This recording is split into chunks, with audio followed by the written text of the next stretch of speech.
net requirement-nya kurang 10. Kita harus pesan lagi. Nah, minimal sekali pesan itu kelipatan 100. Kita pesan 100. Di minggu kedua akan datang 100, tambah 60, tambah 80. Jadi untuk memenuhi 150. Sisa stoknya 90. Nah, kemudian kita pesan lagi untuk memenuhi stok di minggu ketiga. Saya sebenarnya 100 juga bisa, tapi agak mepet. Nggak cukup ya, 100 nggak cukup, ini hanya 90. Saya pesan 200 untuk memenuhi permintaan minggu ketiga, karena stoknya tinggal 90. 200 tambah 90 untuk memenuhi 200. Sisa stoknya di minggu ketiga itu tinggal 90. Net requirement-nya kan karena stoknya 90 untuk memenuhi 200 itu 110. Ya, kemudian karena stoknya 90, minggu ketiga saya nggak pesen karena akan akan di schedule ship akan datang 100 untuk memenuhi permintaan 180. Sebenarnya kalau Anda pesan juga boleh. Anda pesan 100, 200 ya silakan. Tapi nanti hitungannya ini beda. Nah, karena saya nggak pesan, akan datang 100, maka minggu keempatnya saya punya 190 untuk memenuhi 180. Stoknya tinggal 10. Ya, mau nggak mau untuk minggu kelima saya harus pesan karena ini ada permintaan 120. Nah, saya pesannya nggak 100 karena kurang. 100 tambah 100 tambah 10 kan 110 kurang. Saya pesan 200.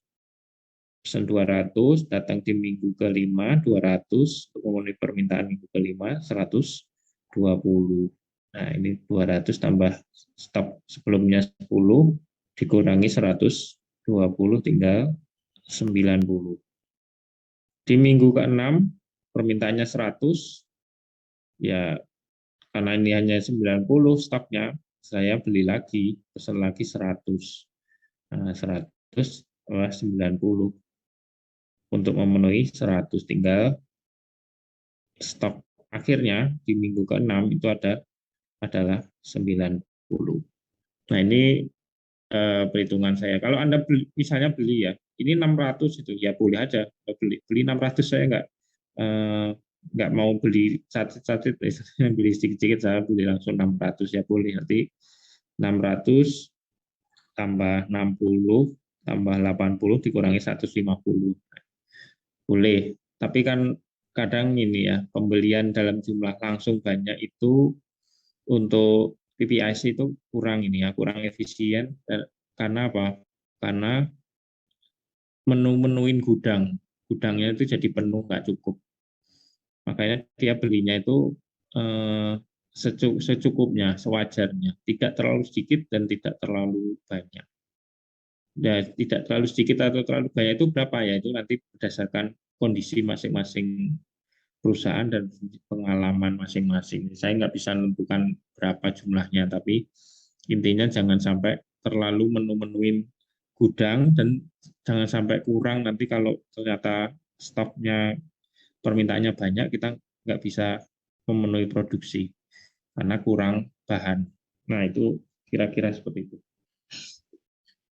Nah, ini contoh melengkapi tabel MRP, yang bisa juga ini ya, ada ada kasus yang lain mungkin beda dari ini.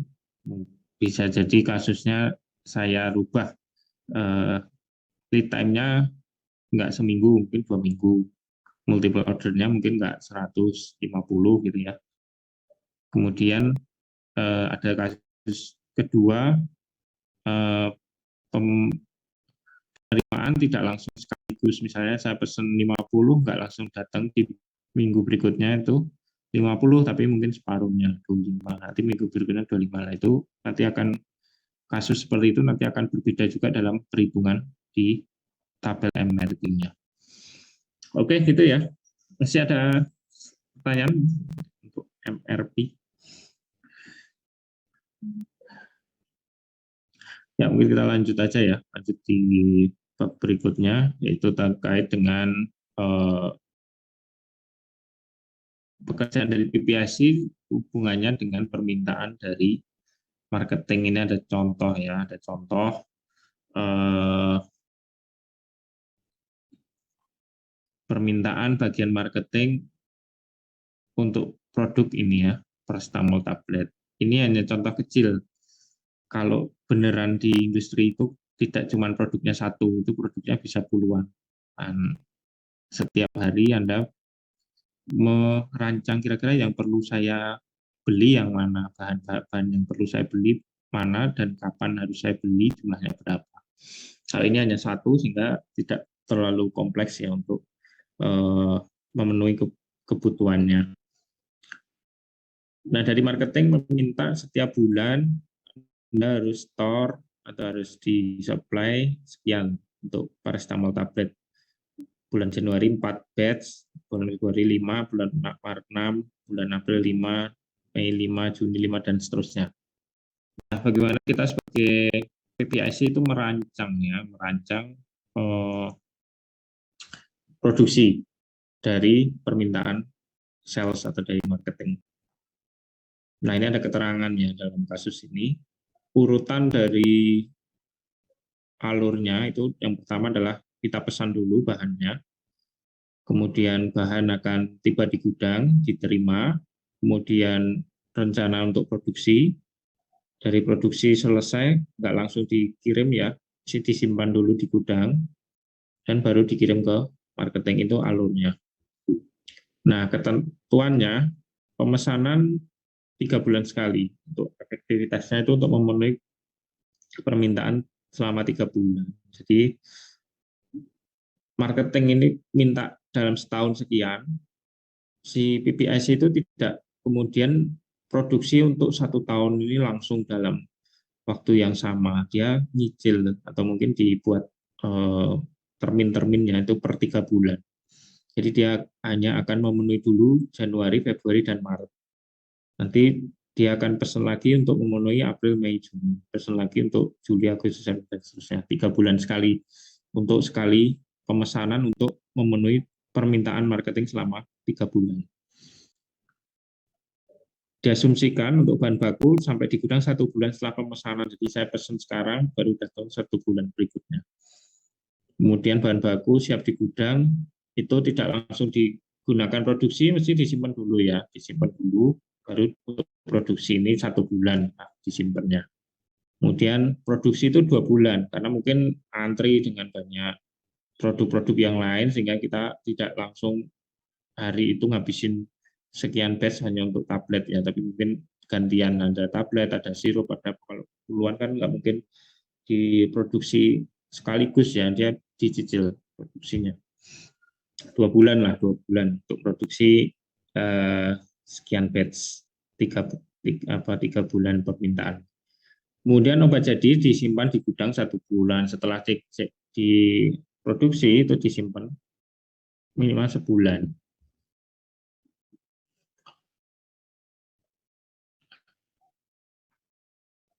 Dan pengiriman pada bulan yang sama. Jadi misalnya Januari ya, awal Januari sudah dikirim untuk 3 bulan permintaan. Ya, kalau terlalu banyak, misalnya saya langsung tak kirim setahun, ya ini udah ini 1 tahun tak adakan semua sekalian ya, marketingnya ya nggak mau lah, nyimpennya di mana, nggak ada tempat nyimpan. Ya 3 bulan, 3 bulan itu udah efisien. Saya tidak terlalu banyak untuk penyimpanan di tempat marketing. Kalau 1 bulan kan mungkin nanti takutnya belalai permintaannya kok bulan tertentu naik drastis dan saya nggak punya stok, harus nunggu bulan berikutnya. Nah, itu rugi juga. Makanya inilah ideal. Ini hanya sebagai contoh ya, nanti seperti apa ketentuan itu bisa saja di kasus lain akan berbeda. Nah, ini bagaimana cara merancang produksinya? Ini saya buat tabel ya, tetap buat tabel bagaimana merancang produksi untuk 1 tahun ya, 1 tahun. Kita buat tabel.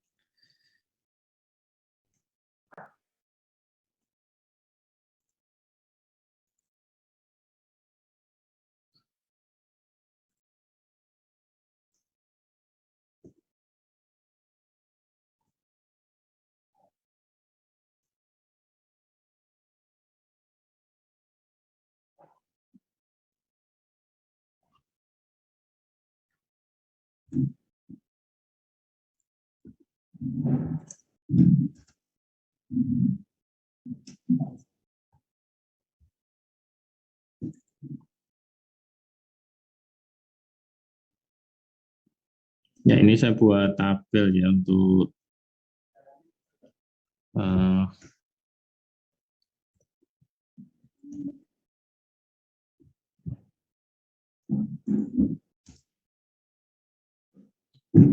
kelihatan ya ini ya word-nya ya.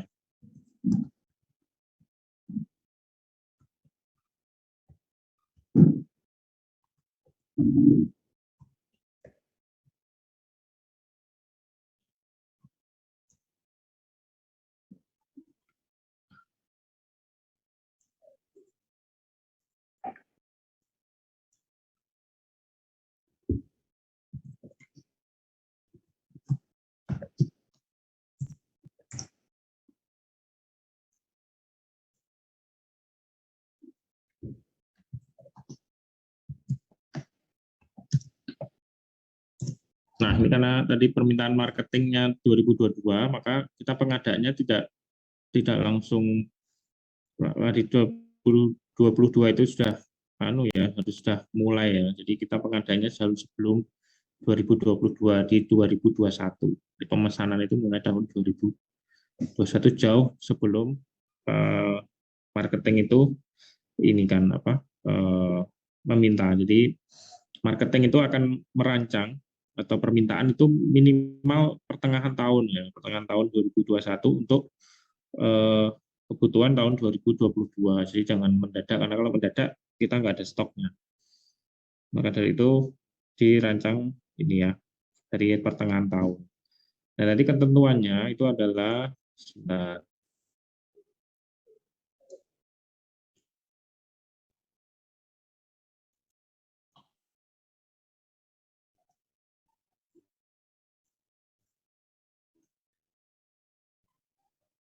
agak kecil-kecil ya, nggak apa-apa sementara ya. Bahan baku 1 bulan setelah pemesanan, bahan baku siap di gudang 1 bulan, 2 bulan, 1 bulan. Jadi ini total prosesnya itu adalah 1 bulan tambah 1 bulan tambah 2 bulan tambah 1 bulan. Berarti kurang lebih 5 bulan. Jadi bulan tanggal 1 itu eh, sudah dikirim. Jadi tanggal 1 itu sudah dikirim apa di Januari.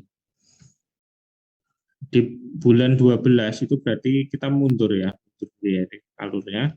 Obat jadi disimpan di gudang, yaitu kita kasih warna lainnya. Kemudian sebelumnya itu diproduksi. Sebelumnya bahan baku simpan gudang setelah datang, dan sebelumnya adalah pemesanan. Jadi ini alurnya ya, alur untuk pemesanan. Jadi yang pertama warna hijau. Warna hijau itu adalah misalnya di awal Agustus kita pesen bahan akan sampai di awal September. Warnanya merah. Kemudian disimpan selama awal September, disimpan dulu sebelum diproduksi. Tanggal 10 bulan 10 bulan 11 itu produksi, masa produksi mungkin sudah ada yang disimpan di gudang ya, tapi belum di store ke marketing, masih disimpan dulu. Setelah selesai di bulan 11 semua sudah selesai, masih kita simpan sebulan di gudang. Baru awal Januari kita kirim ke marketing atau mungkin di akhir bulan 12. Nah, ini rancangan dari kita sebagai PPIC. Hijaunya itu adalah kita mulai pesen, merah itu adalah nyimpan bahan baku, 10-11 itu produksi, 12 itu nyimpan bahan jadi, produk jadinya, tanggal 1 sudah awal Januari sudah kita kirim ke marketing. Jadi seterusnya ini untuk kebutuhan 3 bulan, yaitu bulan 1, bulan 2, bulan 3. Jadi sebanyak ini yang 4 plus 5 plus 6 kurang lebih ada 15 batch. Jadi kita produksinya 15 15 batch. 15 batch. Nah, kemudian berikutnya, nah ini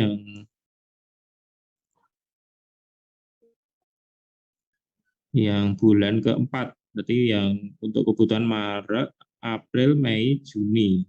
April, Mei, Juni ya. Ya, April, Mei, Juni itu kita memenuhi permintaan marketing untuk April, Mei, Juni. Jumlahnya berapa? Kita lihat dulu ya di sini. 555 berarti 15 ya, sama ya dengan bulan Januari. 15 batch. Nanti bulan Juli kita juga sama ya, untuk memenuhi kebutuhan dari marketing. Jumlahnya Juli 4, 5, 6, 15. Ya sama 15.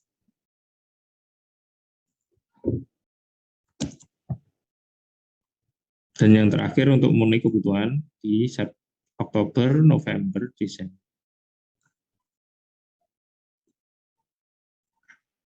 Ya sama ya 15.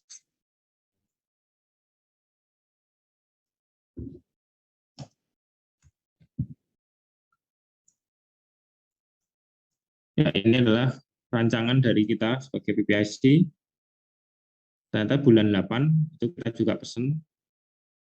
Bulan 11 kita pesan lagi untuk memenuhi kebutuhan di termin keduanya, April, Mei, Juni.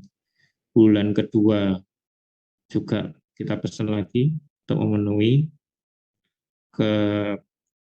ketiganya, Juli, Agustus, September, dan yang terakhir kita pesan bulan kelima untuk memenuhi yang terakhir ya, Oktober, November, Desember. Nah, ini rancangan atau jadwal kita sebagai PPIC untuk merancang produksinya, dari mulai pemesanan bahan bakunya sampai bahan jadinya itu dikirim ke marketing. Nah, ini secara garis besar seperti ini ya, untuk perhitungan atau perencanaan produksi, dan juga mulai dari pemesanan sampai produksi dan pengiriman. Ini setiap hari akan dilakukan atau dikerjakan oleh seorang PPIC, karena PPIC sendiri tugasnya memang ini merancang tadi ya, time management-nya, dan juga maintenance supply-nya, merancang atau memaintain supply atau persediaan. Dan sampai persediaan itu nanti kurang atau bahkan over ya, jadi harus seimbang atau ideal.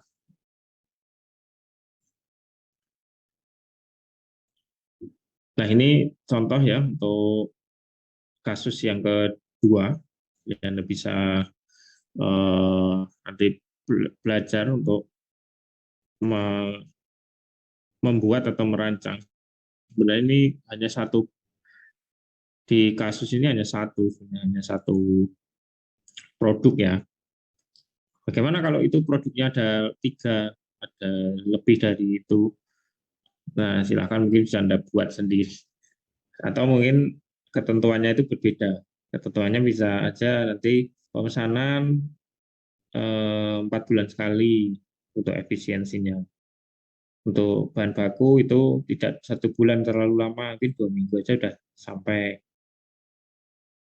Penyimpanan juga tidak terlalu lama, produksinya tidak lama ya, jadi nanti bisa lebih singkat lagi ya, dari timeline-nya tadi lebih singkat, tidak 5 bulan atau 6 bulan tadi ya, jadi bisa lebih singkat, dan tergantung juga dari ketentuan dan asumsi-asumsi yang kita tetapkan. Ya, mungkin itu dari saya untuk pertemuan yang pertama ini. Sebenarnya materinya masih ada lagi ya, yang untuk PPIC ini masih ada gudang, saya belum sempat memberikan penjelasan.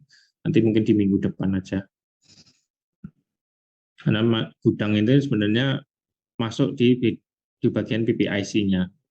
Mungkin kan sudah pernah dijelaskan terkait dengan penyimpanan bahan, penyimpanan bahan obat, dan sebagainya. Tapi kalau gudang ini lebih ke manajemennya, manajemen efisiensi, cara menyimpan dan sebagainya. Mungkin ada yang mau ditanyakan atau mau didiskusikan sebelum saya akhiri. Ya, untuk link tugasnya saya tutup ya. Ini sudah saya anggap yang mengerjakan tugas ini yang ikut kuliah. Ya, sebentar.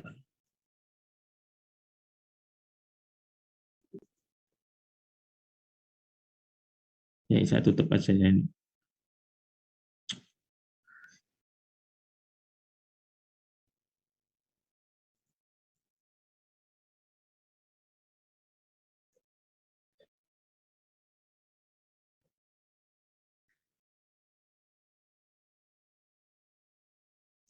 Oke, kalau tidak ada, jangan lupa untuk absensi di OCW ya.